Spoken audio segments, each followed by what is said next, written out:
Quand nous lisons au sujet des coutumes et traditions les plus étranges du monde, nous pourrions imaginer qu'il ne s'agit que de vieux rituels, oubliés par le temps, ou de légendes transmises de génération en génération.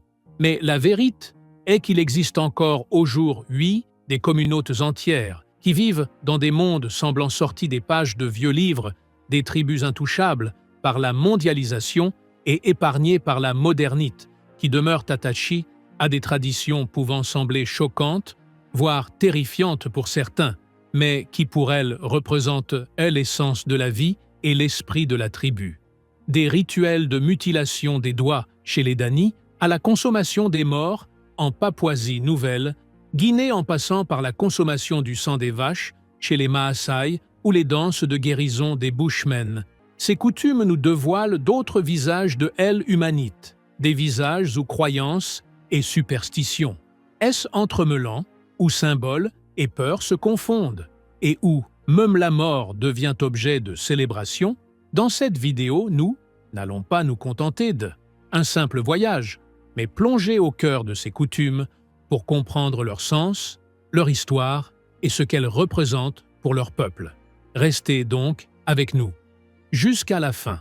Et n'oubliez pas de nous soutenir en aimant la vidéo et en vous abonnant à la chaîne afin de recevoir toutes les nouveautés.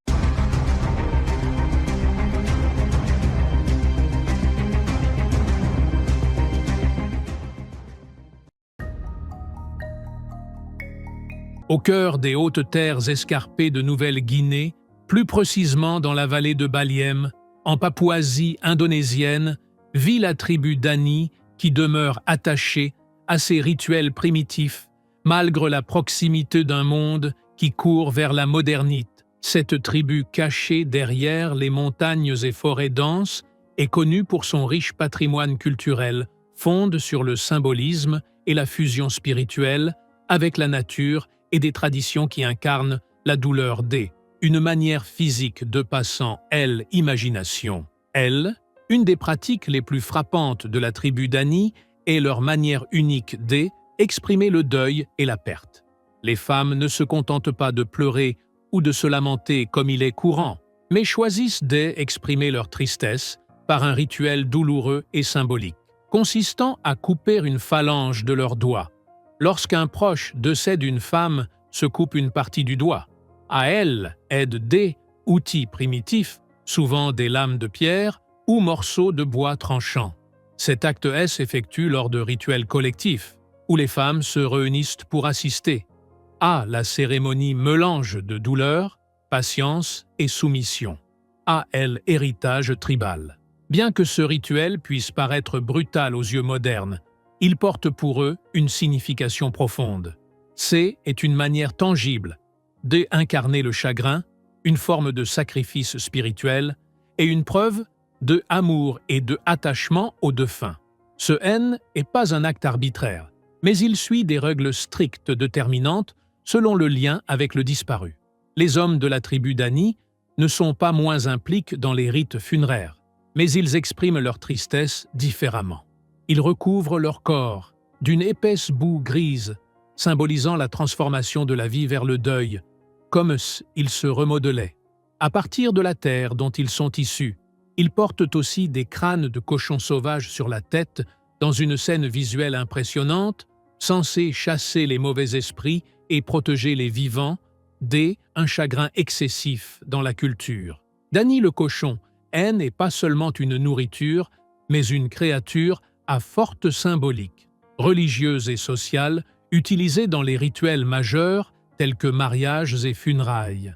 Ainsi, le port de crâne de cochon lors du deuil est considéré comme un acte suprême de respect pour le défunt et une tentative d'invoquer une protection divine pour lui dans l'au-delà. Au cœur des hautes terres du Sud et de la Papouasie-Nouvelle-Guinée, où la nature demeure sauvage et où l'histoire écrit loin de la civilisation moderne, vit le peuple fort, une tribu relativement petite, mais dont les pratiques, ont placé au centre des études anthropologiques et médicales. Ils croyaient fermement que la mort ne signifiait pas la fin de la vie, mais le transfert des énergies et des esprits vers les vivants. Pour cette raison, ils avaient adopté un rituel étrange, connu sous le nom de cannibalisme rituel. Il était pas motivé par la faim ou la violence, mais par des croyances spirituelles profondes. Ils pensaient que manger la chair et les organes du défunt en particulier, le cerveau leur permettait de absorber sa sagesse, sa force et son esprit, le gardant ainsi à jamais présent parmi eux. Cette pratique n'était pas anarchique, mais très organisée en général. Ce sont les femmes et les enfants qui consommaient les parties internes, car ils étaient considérés comme les plus nécessiteux de protection spirituelle, tandis que les hommes se contentaient d'observer ou de consommer des parties symboliques. Cependant, ce rituel sacre cachait une catastrophe médicale. Dans les années 1950, les chercheurs constatèrent l'apparition une étrange maladie parmi les forts, notamment les femmes. Les symptômes débutaient par des tremblements, puis une perte de contrôle musculaire suivie de paralysie, et enfin la mort. En peu de temps, les locaux l'appelaient « kourou », signifiant « tremblement ». La médecine moderne le classa comme une maladie, à prion rare, similaire à encéphalopathie, spongiforme, bovine, connue sous le nom de maladie de la vache folle, due à l'ingestion de tissus cérébraux infects par des protéines déformées, appelées prions. Ces protéines mortelles résistantes aux antibiotiques et aux traitements détruisant silencieusement le système nerveux. Une fois le lien établi entre le cannibalisme et le kourou, les autorités locales et missions médicales collaborèrent pour sensibiliser la tribu. Progressivement, la pratique disparut et les cas déclinèrent jusqu'à quasiment disparaître à la fin du XXe siècle. À travers les vastes plaines du Kenya et de la Tanzanie, où la nature sauvage rencontre la fierté humaine, vivent les tribus Maasai, parmi les communautés africaines les plus célèbres et fascinantes. Ils ne sont pas seulement iconiques par leurs vêtements rouges et leurs lances ornées, mais portent également des traditions fortement enracinées dans une connexion entre l'homme et la terre, entre le corps et l'esprit. Un de leurs rituels les plus frappants est la consommation de sang frais de vache. Non pas au hasard, mais comme partie centrale des grands moments de la vie, tels que les mariages ou le passage de l'enfance à l'âge adulte. La veine est ouverte doucement, sans tuer l'animal. Le sang est recueilli dans un récipient traditionnel, puis mélange au lait et bu comme une dose naturelle de force et un lien sacre entre l'individu, la communauté et leur bétail symbole de statut et de richesse chez les Maasai. L'enfance ne se mesure pas seulement en âge, mais à travers les transitions rituelles. Lorsqu'un garçon atteint l'âge adulte, il participe à la célèbre danse Adumu. Les jeunes hommes se tiennent en ligne droite et sautent en hauteur sans déplacer leurs pieds du sol. Le saut N n'est pas seulement une démonstration d'adresse, mais un test de force, de souplesse et d'endurance. Plus le saut est élève, plus le jeune gagne en prestige parmi ses pairs et attire l'attention, voire une future épouse. Cette danse est souvent effectuée devant les filles, et les anciens accompagnés de chants collectifs graves et synchronisent. Au cœur des forêts tropicales qui s'étendent entre le Venezuela et le Brésil, vivent les tribus Yanomami, parmi les communautés humaines les plus isolées du monde moderne. Ces tribus préservent encore leurs coutumes spirituelles et rituels qui remontent à des siècles. Malgré les tentatives d'ouverture, elles ont conservé un mode de vie primitif basé sur la chasse, agriculture simple, et des villages circulaires appelés chabono. Ce qui frappe dans leur culture est un rituel funéraire unique connu sous le nom de consommation des cendres des morts. Quand un membre de la tribu meurt, son corps n'est pas enterré mais brûlé jusqu'à devenir cendre, puis mélangé avec de la poudre, des éos, et incorporé dans une soupe végétale que la famille du défunt consomme collectivement dans un climat de respect et de deuil. Ce rituel exprime une vision spirituelle profonde, car les Yanomami croient que l'âme ne peut trouver le repos que si elle est intégrée dans le corps des proches. Ainsi, le défunt continue de vivre à travers ceux qui restent.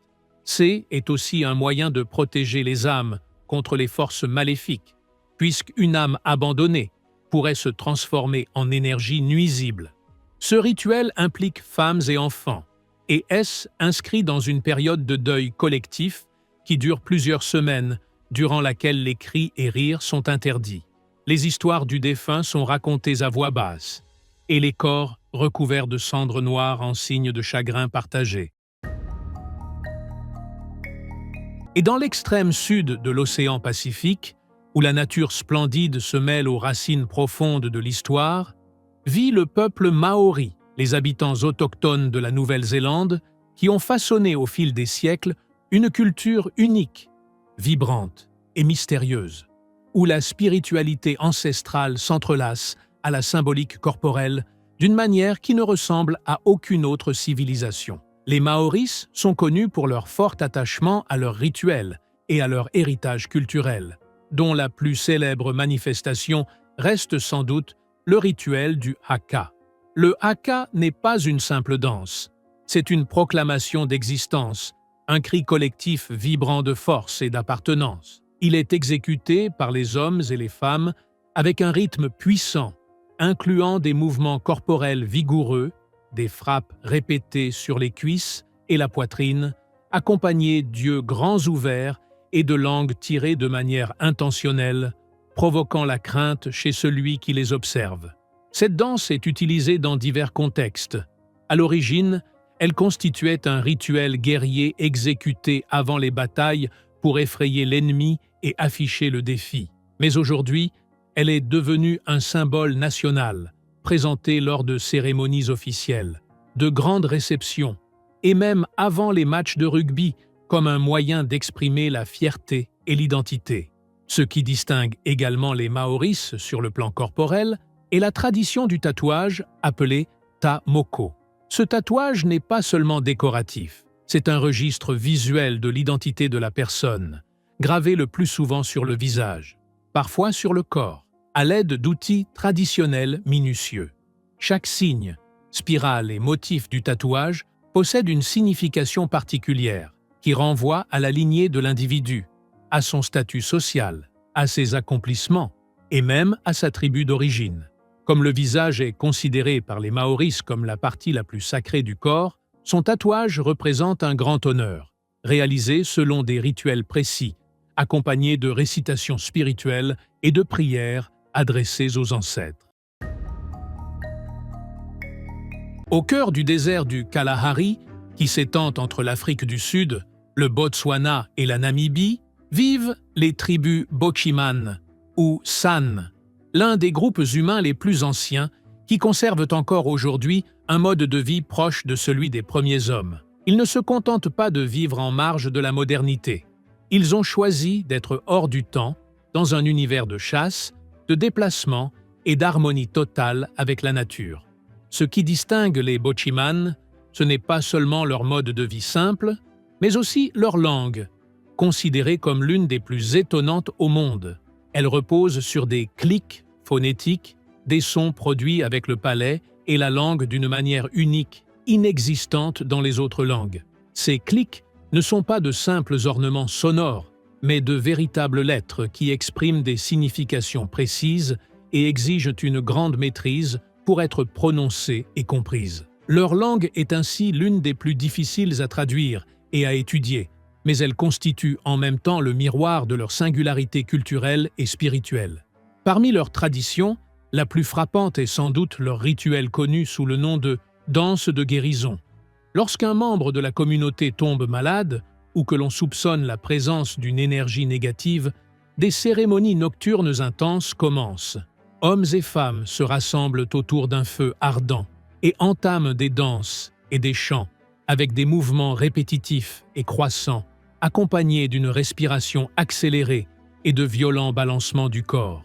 Les danseurs ne s'arrêtent qu'après être entrés dans un état proche de la transe, perçu comme une connexion spirituelle avec l'au-delà, où se libèrent les forces de guérison qui passent du danseur au malade. Les Boshiman croient que ces forces ne s'acquièrent pas par l'apprentissage, mais se transmettent à travers un héritage spirituel, de génération en génération, et qu'elles ne s'activent que lorsque le danseur atteint le sommet de son état psychique, souvent accompagné de tremblements, de crises de larmes ou de cris inconscients.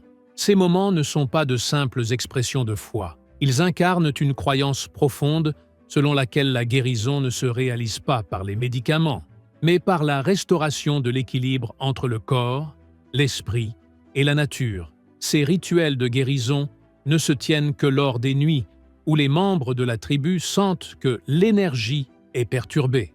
Alors le sable devient scène, le feu témoin et le corps instrument d'élévation intérieure. Au cœur de la Nouvelle-Guinée, où les jungles s'entrelacent avec des marécages embrumés, vivent les tribus papous, dans une quasi-isolation face aux manifestations du monde moderne. Leur vie semble primitive, comme sortie d'un autre temps. Ils dépendent entièrement de la nature.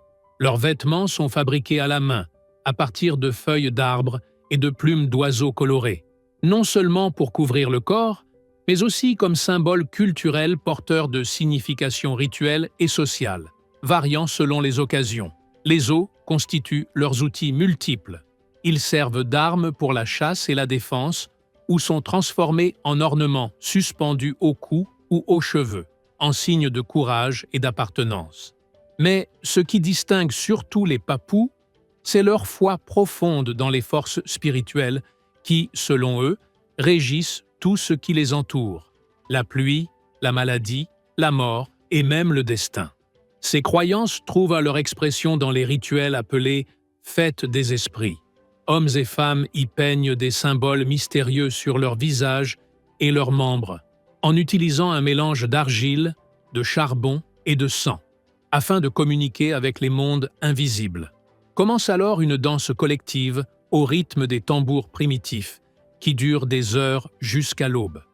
Ce rituel sacré est destiné à apaiser les esprits courroucés et à rétablir l'équilibre entre l'homme et la nature. On dit que certains participants entrent dans un état proche de la transe, durant lequel on croit que les esprits pénètrent leur corps.